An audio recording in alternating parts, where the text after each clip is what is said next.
সেটা হয়েছিল যে আপনার কাটা তারের বেড়া নিয়ে বিজেপি বিএসএফ টক বহস হয়, গালিগালাজ হয়, এটাই নিয়েই ইস্যু।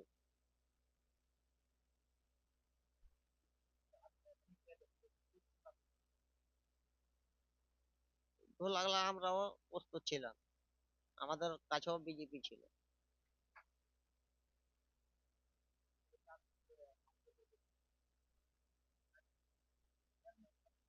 আমরা যুদ্ধ করার জন্য গেছিলাম।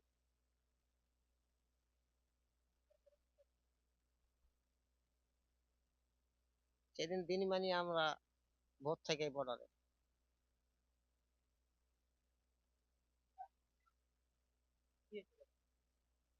যে কাঁটা তারের বেড়া নিয়ে আপনার বিজেপি বিএসএফ টক বহস হয়। তারপরে তখন থেকে আমরা দিনম্যান অবস্থান করছিলাম ওখানে। ওরাও বিএসএফ ললদেরা ওদিকে জনগণ আছে, ওরাও হেসে লাঠি দেখেছে, তখন আমরাও বিজেপির ওখানে আমরাও প্রস্তুত ছিলাম।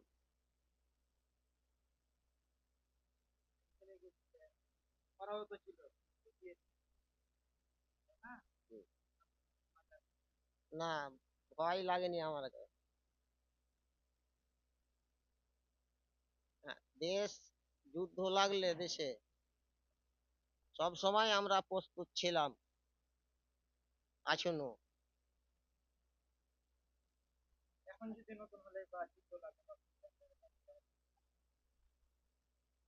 আমরাও যাব যুদ্ধ করতে বিজেপির সাথে, বিএসএফ এর সাথে।